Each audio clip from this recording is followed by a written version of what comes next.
Ini saya terjemah bebas apa yang beliau sampaikan. Bismillahirrahmanirrahim. Assalamualaikum warahmatullahi wabarakatuh.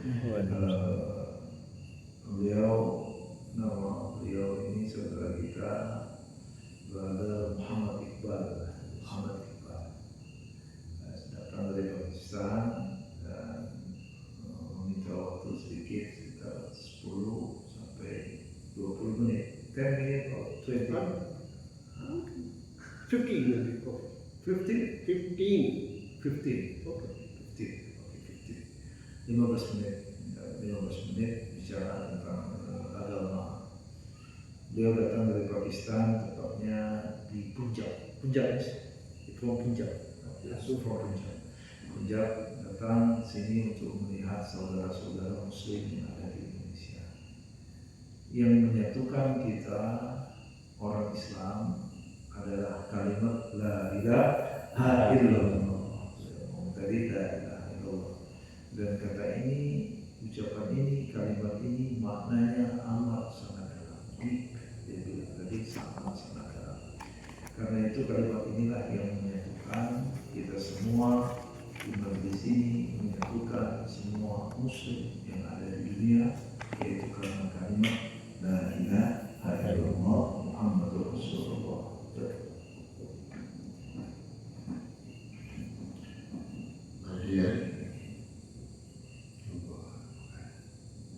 Allah Subhanahu wa Ta'ala is our creator. Allah Subhanahu wa Ta'ala is our benefactor. Allah Subhanahu wa Ta'ala created everything we see. Allah Subhanahu wa Ta'ala created ocean. Allah Subhanahu wa Ta'ala gave judgment. Allah Subhanahu wa Ta'ala created everything. Small, just like earth, big, just like angels. You see, Jibreel alayhi salatu wasalam, very big angel. It is said that he had 1600 wings, but at the Laylatul Qadr, he opened only two. They cover from east to west. This power not in himself, but this power provided in Allah Subhanahu wa Ta'ala. Jadi tadi ada yang saya lupa, beliau datang ke sini dan menganggap kita ini anak-anak daripada beliau, karena beliau merasa lebih tua dari semua yang ada di sini. How old are you? You? Yes. How old are you? Old? 65. 65 tahun dia punya. 65 tahun. Dia menyampaikan tadi, Allah yang menciptakan kita semua. Allah yang menciptakan everything, menciptakan segala sesuatu di dunia. Baik yang kecil, baik yang besar, berangkat dari kata-kata La ilaha illallah tadi. Jibril, malaikat, diciptakan besar, punya sayap 60 600 wings, punya sayap besar, diciptakan Allah besar, Jibril besar. Semua baik yang kecil, baik yang besar, itu Allah yang menciptakan agar kita yakin dengan kalimat tadi La ilaha illallah. Perlu diterjemahin nggak ini Pak? Kalau nggak perlu langsung aja saya bilang. Kalau nggak perlu biar beliau aja langsung terjemahkan. Terima kasih. My dear, when we say kalma, La ilaha illallah Muhammadur Rasulullah, Allah Subhanahu wa Ta'ala forgive all our sins and write the good deeds due to this karma.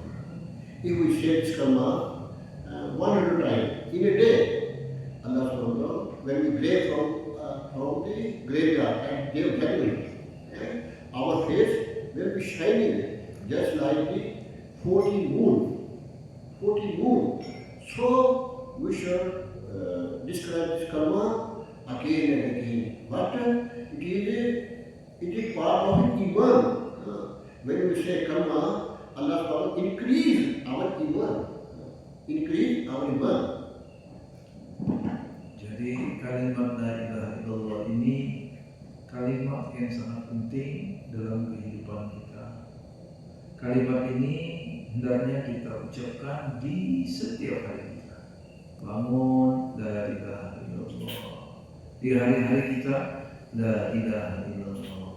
Bahkan mengucapkan, dan kita diberi Allah Subhanahu wa Ta'ala taufik mengucapkan la ilaha illallah itu sendiri increase, yaitu meningkatkan iman kita. Jadi kalimat la ilaha illallah semakin sering diucapkan dan kita termasuk orang-orang yang dipilih untuk mengucapkan, artinya kita itu sendiri Allah pilih, Allah berikan rahmat untuk meningkatkan iman kita, dan iman kita insya Allah meningkat. Baik, terus kalma. After kalma, secondly is salah. Salah is our religious obligation. It is compulsory 5 times to every Muslim. If we say salah with khushu or khuzu, Allah will give us 5 criteria. First, daily earning will be easy. Second, there are no person of the graveyard. Third, Allah Ta'ala give us good deeds in right hand.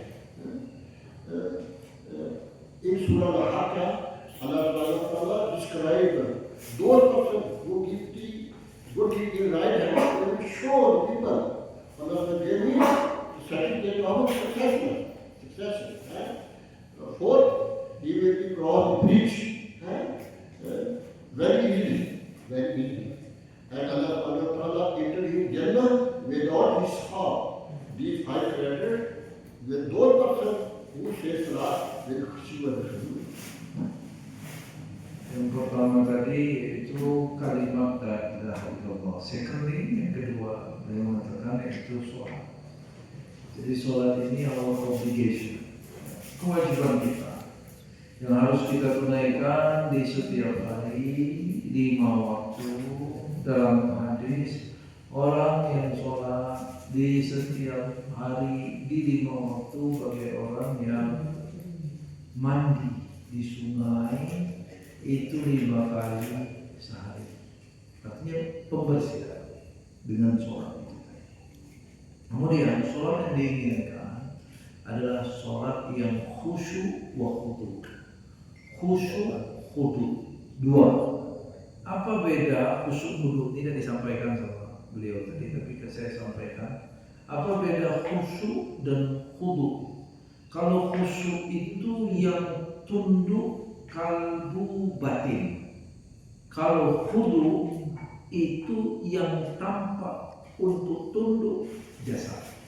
Jadi jasad itu nampakkan kita hina, batin kita tampakkan kita hina. Kalau khusyuk artinya batin, rohani. Kalau khudu artinya jasad. So we should learn the knowledge of deen. They are not equal to know and those who don't know. Allah Subhanahu wa Ta'ala described the greatness of Adam alayhi salam on the angel due to knowledge. They are not equal. Those persons who have knowledge and no knowledge. So, if we learn one verse of Holy Quran, Allah gave us more than 100 salah. If we learn one chapter of deen, Allah gave us more than 1,000 salah or nafil. You say, at the day of judgment, Allah order the half of the Quran, or start reciting Holy Quran and climb the step of Jannah. He will start, and his parents, Allah gave the crown, who will be shining more than the some 10% who have decision, they will go in hill, but at the recommendation of Havel, Allah SWT intervened. Jadi beliau menyampaikan tidak sama equal antara orang yang berilmu sama orang yang tidak berilmu. Orang yang berilmu tentu akan mendapatkan kedudukan, posisi yang lebih daripada orang yang tidak berilmu. Karena itu kita diminta untuk senantiasa menuntut ilmu, mencari ilmu, dan belajar mencetak satu bab ilmu itu lebih baik daripada sholat 1000 rakaat, sholat nawafil. Nah itu belajar mencetak terjemah beberapa waktu dibandingkan dengan 1000 sholat yang kita makan banyak waktu, itu lebih baik. Dan nanti juga karena ilmu tersebut orang-orang yang ada di atas dunia dan diri itu beragama Islam akan diampuni Allah dan dimasukkan ke surga Allah Subhanahu wa Ta'ala. Inshallah we make the zikr. Subhanallah, Alhamdulillah, La ilaha illallah, Allahu Akbar. There are 8 doors of Jannah. One father who makes zikr, they will enter in Jannah with smiling face. So, inshallah, one tasbih and third kalma, and one tasbih yushi, and one for istighfar. We do istighfar, and that's one of give us our forgiveness, our bad deeds. So, when Shaitan learned, he friend of Allah swear, oh, by swear of you, I destroy your people from the right path. I destroy them. Allah subhanahu wa ta'ala swear all. When they will say istighfar, I shall forgive them. So inshallah, one must be istighfar, one must be dushi. Nabi sallallahu alaihi wasallam. Inshallah, Allah subhanahu make us Jadi selanjutnya beliau mengatakan kita juga jangan meninggalkan zikir kepada Allah Subhanahu wa Ta'ala dengan ucapan Subhanallah, Alhamdulillah, wa la ilaha illallah, Allahu Akbar. Selain itu kita juga hendaknya senantiasa setiap hari kita mengucapkan istighfar. Astagfirullah, astagfirullah, astagfirullah. Ingat ke Allah Subhanahu wa Ta'ala. Selain itu juga kita bersolawat kepada Nabi Muhammad SAW. Zikir-zikir inilah yang akan menghantarkan kita kehidupan yang lebih baik lagi. Zikir-zikir inilah yang akan membersihkan kita secara jasadiah dan secara rohani. Mudah-mudahan kita bisa untuk berzikir dengan mengucapkan tasbih, subhanallah, tahmid, alhamdulillah, tahlil, wa la ilaha illallah, takbir, Allahu Akbar, hawqala wa la hawla wa la quwwata illa billahil aliyyil azim, istighfar, astaghfirullahaladzim. So when you should respect our children, respect scholar, and babies. It is said that your father is the door of Jannah. Your father is the door of Jannah. If you destroy, it will build. And Jannah is the color of your mother's feet. So inshallah we respect her.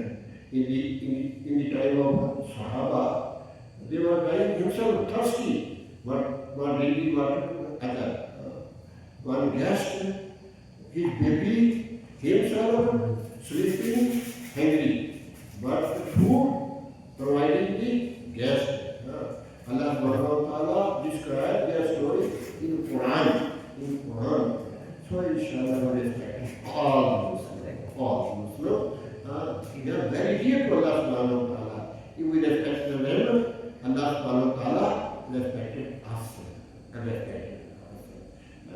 If you think of people, Allah subhanahu wa ta'ala think us.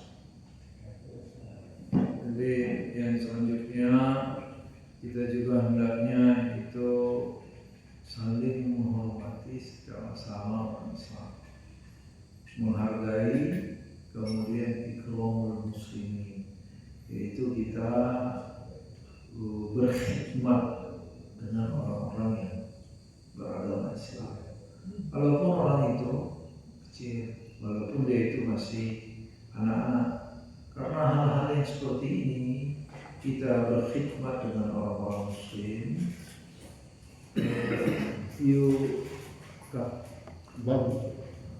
Dia berkhidmat kepada orang-orang muslim. Orang-orang yang seperti ini, pekerjaan yang seperti ini, inilah yang akan juga menghantarkan kita ke surga Allah Subhanahu wa Ta'ala. Jadi hendaknya kita sama-sama menghormati, berkhidmat, berbuat baik, menghargai orang-orang Islam.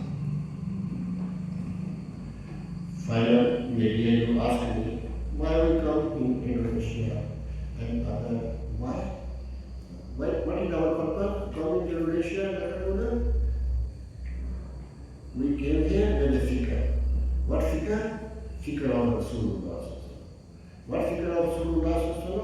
How all the world, all the people of the world, not only India, Bangladesh, Pakistan, Indonesia, no, all the world, say from hill and into to Jannah. It was the fikr of Rasulullah. This fikr became every Muslim. Every Muslim, you say, one Jew, no Muslim, Jew, familiar. There are Prophet sitting, with Sahaba was sitting. One familiar of Jew was there. Prophet weeping, tired, tears. Sahaba, you should know, he's no Muslim. He's Jew, Yahudi. Prophet oh yes, I know. But my ummah. If you say kalma, la ilaha illallah Muhammad Rasulullah, he entered Jannah. Now he is going in hill. This was fikr of Rasulullah. My dear, many people are dying without kalma. They are going in hill. Why they are going? There are no person who told us that Allah subhanahu wa ta'ala introduction Jannah, the life of after death, no introduction. So they are going to Jannah with make fikr. Inshallah, you me make fikr. Allah subhanahu wa ta'ala will provide us chance. Jadi yang terakhir yang ingin beliau sampaikan, kenapa beliau itu datang ke Indonesia, itu dengan satu pemikiran, satu pemikiran, yaitu pemikiran untuk mengajar sama-sama mengucapkan la ilaha illallah. Pemikiran ini adalah program, adalah usaha yang dilakukan oleh Rasulullah SAW. Agar apa? Agar kita sama-sama semua masuk ke surga Allah Subhanahu wa Ta'ala. Sedih kita, banyak orang yang ada di dunia, dia meninggal dunia tapi tidak mengucapkan la ilaha illallah. Sudah mengucapkan, sudah sampai, tidak dibuka oleh Allah, maka dia akan tempat pulangnya adalah hell. Karena itu telah datang sini ke Indonesia untuk mengajar dakwah Nabi Muhammad SAW, mentauhidkan Allah Subhanahu wa Ta'ala. My dear, in the time of Rasulullah, all people were giving the dawah. The men giving the dawah, women giving the dawah. giving the dawah. Due to dawah, Usmani Radhiyallahu Usman and other people became Islam. Women gave dawah. Al-Khatijah Radhiyallahu gave the dawah. Babies, boys, Hatari Radhiyallahu gave the dawah. Every person giving the dawah. You know, all 1 century, according to 1 century, 3 subcontinents, 3 continents, continent Africa, continent Asia, continent Europe, they embrace Islam. Why? Muslim giving the dawah. When you give dawah, Allah Subhanahu spread the deen. Dawah finished, Hidayat finished. So inshallah, make irada to go in the path of Allah Subhanahu wa Ta'ala, to learn deen and make figure all over. You make figure, Allah Subhanahu wa Ta'ala, inshallah, gave you chance. What can we have done it? Allah Subhanahu wa Ta'ala described. Where are people who making figure? My deen, my person.